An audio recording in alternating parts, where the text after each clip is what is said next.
Muchas bendiciones, un saludo cordial para todos ustedes. Quisiera compartirles brevemente una reseña de un libro que ha bendecido mucho mi vida, que gracias al Señor pude recibir al iniciar la cuarentena y pude tener la dicha y la bendición de poderlo leer. Es el libro que titula Lucha Espiritual, Fundamentos en la Luz, escrito por el pastor Abel Ballesteri. Entonces quisiera brevemente hacerles una pequeña reseña para también puedan ustedes recibir bendición de esta lectura. Básicamente el resumen principal de este libro, su mensaje central, es que nuestro propósito central como cristianos, como creyentes, y el propósito de nuestra vida siempre va a ser edificar el cuerpo de Cristo y lograr que todos alcancemos la madurez para poder reflejar a Cristo a través de la iglesia. Eso es nuestro horizonte, eso es lo que debemos buscar. Y obviamente todo esto pareciera que es algo abstracto, pero realmente tiene sentido. Desde donde estemos, nuestro objetivo de vida siempre va a ser ese, solamente reflejar a Cristo. Ahora, algo bien interesante en este punto es lo siguiente. La lucha espiritual no es algo individual, no es algo que lo realizo como una persona solitaria, sino la lucha espiritual es corporativa. Necesitamos trabajar como iglesia y por esa razón necesitamos hacer que toda la iglesia pueda alcanzar la madurez a través de los dones que el Señor nos ha regalado. Nosotros también coadyuvamos a lograr esta meta. Necesitamos tener para ello los ojos puestos en Cristo y recibir su luz. Ahora, algo bien interesante es que esta palabra madurez implica algo. La madurez se manifiesta en 3 áreas: en el hablar, en el pensar y en el juzgar. Obviamente se va a notar nuestra madurez en estas 3 esferas. Al hablar, en nuestras palabras, porque de la abundancia del corazón habla la boca, y obviamente se nota en el hablar nuestra madurez espiritual. En el pensar, para ver cómo está nuestra vida en Cristo, y obviamente también en el juzgar. Y ahí podemos evaluar cada uno de nosotros nuestra madurez. Algo muy importante también en todo esto es el mensaje central y de este libro que quisiera compartir con todos ustedes. El primero de ellos es que no hay una forma de madurar si no se está en la luz de Cristo.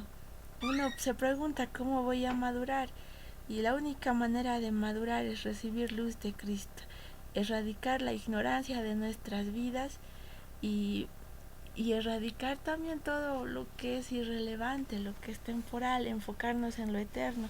Algo muy interesante que aprendí en este libro fue que todos nuestros actos pueden tener una trascendencia temporal en este mundo natural, pero muchos de ellos, así sean pequeños, van a tener una trascendencia eterna, y nosotros buscamos que todos nuestros actos tengan un peso eterno. Necesitamos enfocarnos en lo eterno y no en lo temporal. Necesitamos ver más allá de lo temporal, de todo esto temporal que perece, y enfocarnos en lo eterno. Necesitamos abrir nuestros ojos hacia la eternidad, y la manera para lograr eso es obviamente a través de Cristo, a través de la luz de Cristo, y cada día pedirle al Señor que erradique más áreas donde estamos en ignorancia aún, y pedirle que Él nos revele más y más y más de su gloria. Ahora, algo bien interesante es que la lucha espiritual se la realiza en un escenario en la cual Cristo ya nos dio la victoria. Es un escenario de victoria eterna. Tenemos en Cristo ya la victoria. Y no estamos en una guerra en la cual es incierto, nuestro enemigo pues nos puede hacer daño y nadie nos va a defender. No es cierto, la lucha espiritual se la realiza en un escenario donde Cristo mismo ya dio la victoria eterna. Estamos en Cristo. ¿Y cómo se gana esta lucha espiritual? Reflejando la gloria de Cristo. No hay otra manera más que reflejar a Cristo para poder recibir la victoria. Ahora, el mundo espiritual obviamente tiene diferentes, digamos, por llamarlos así, diferentes áreas del mundo espiritual que necesitamos desarrollar, que están perfectamente desarrolladas en este libro. Son estas tres. Todos hemos escuchado hablar acerca de los principados, las potestades y también lo que son las huestes espirituales de maldad. Ahora, ¿esto qué significa para nosotros? Los principados obviamente son patrones de pensamiento. Son patrones de pensamiento, argumentos, son enseñanzas. En realidad son conocimientos, fortalezas y argumentos que se van transmitiendo de generación en generación, estructuras de pensamiento que se oponen a Cristo y al mensaje de Cristo, que se oponen a que el mensaje sea difundido. Ahora, podemos encontrar diferentes principados en nuestro entorno, argumentos teóricos.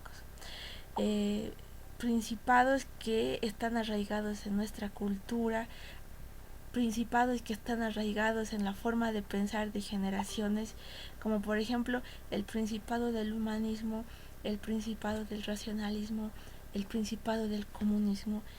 Tenemos estructuras de pensamiento que de una u otra manera siempre van a tender a negar a Cristo y su mensaje. Pero ¿cómo se derrotan estos principados? No se los derrota con un debate, no los voy a derrotar con una discusión y con argumentos teóricos. No me van a escuchar porque sus oídos están cerrados. Por más de que les muestre miles de argumentos, no van a ellos retroceder, a menos que les muestre a Cristo, a menos que logremos que Cristo sea manifestado. Cuando Cristo es manifestado, estos principados retroceden. Por esa razón necesitamos llegar a ámbitos y esferas de la sociedad como la educación, necesitamos llegar a los medios de comunicación, necesitamos llegar a diferentes áreas que el Señor disponga en nuestra sociedad para poder también derribar principados, pero a través de la manifestación de Cristo. Ahora, el otro personaje que aparece aquí son las potestades, y las potestades tienen que ver con ámbitos de influencia de la sociedad y tienen que ver obviamente con la toma de decisiones. Lo interesante es que las potestades responden sobre la base de principados, y algo muy interesante es que se establece un principado y obviamente ahí surge una potestad, que generalmente son estos sistemas de gobierno, pueden ser también ámbitos elecciones, democracia, y todo eso tiene que ver con potestades que se sustentan en principados. Pero algo muy interesante es que aún estas potestades están sujetas a Cristo. Lo importante es eso, están sujetas a Cristo y se someten cuando Cristo es manifestado. Cuando el Señor Jesús habló con Pilato, ahí es donde se enfrenta en un momento y se manifiesta ahí la presencia de Dios con una potestad que estaba ahí representada en la persona de Pilato. Y en un momento Pilato le dice a Jesús: yo tengo autoridad para poder soltarte o crucificarte. Y Jesús le dice la verdad, le dice: tú no tienes ninguna autoridad sobre mí que no es la que mi Padre te ha dado. Y esa es la situación de todas las potestades. Ninguna tiene más autoridad ni otra autoridad diferente a la que el Señor permite que tenga. Y eso es lo que no tenemos que perder de vista. Todas las potestades están sujetas a Cristo y se someten cuando Él es manifestado, porque Cristo es la cabeza de todo. En Cristo está la plenitud. Entonces se manifiesta y se sujeta. Entonces nosotros como iglesia lo que tenemos que hacer siempre va a ser lo mismo, manifestar a Cristo, permitir que Cristo sea reflejado en nuestra vida a través del cuerpo de Cristo, a través de la iglesia. Y en tercer lugar tenemos a las huestes espirituales de maldad. Y estas huestes espirituales se manifiestan en estructuras de maldad, obviamente contra la iglesia, pero que su función, su objetivo principal siempre va a ser distraer. Por eso les pongo ahí esa imagen. Esa persona que está distraída en sí mismo, está distraída con su entorno, con las noticias, con el mundo natural. Y estas huestes de maldad tienen como objetivo distraer a la iglesia. Y incluso han pasado varias generaciones enteras que han quedado distraídas sin poder alcanzar el propósito de Cristo, que es la madurez de la iglesia. Entonces, el objetivo de estas huestes espirituales de maldad va a ser traer distracción a la iglesia.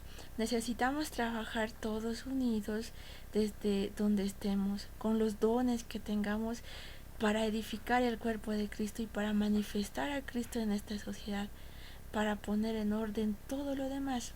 Cuando Cristo se ha manifestado, todo lo demás va a ser ordenado.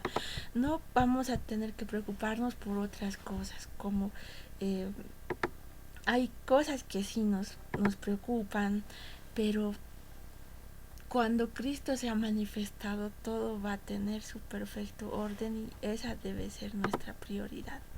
Ahora tenemos aquí un gran secreto, que es la parte interesante de este libro.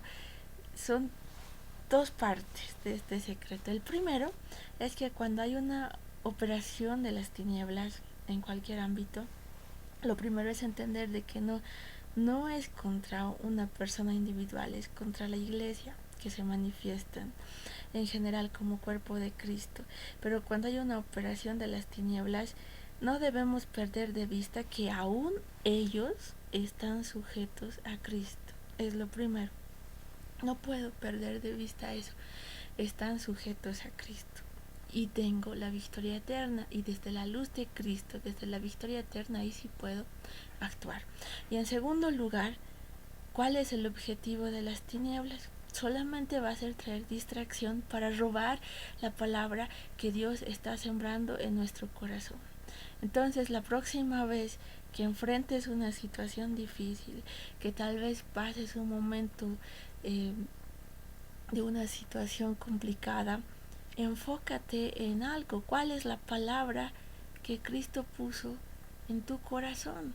Preserva esa palabra, permite que dé fruto. No permitas que te distraigan. Nosotros tenemos que enfocarnos solamente en esa palabra, que ésta crezca, se multiplique y pueda expandirse. Esa es nuestra meta. El mensaje central es ese: la lucha espiritual consiste en alcanzar la madurez y manifestar a Cristo. Espero que esto sea de bendición para ustedes y obviamente sí les recomiendo leer este libro para poder disfrutarla y sacar todas las verdades, procesarla y que sea de bendición para ustedes.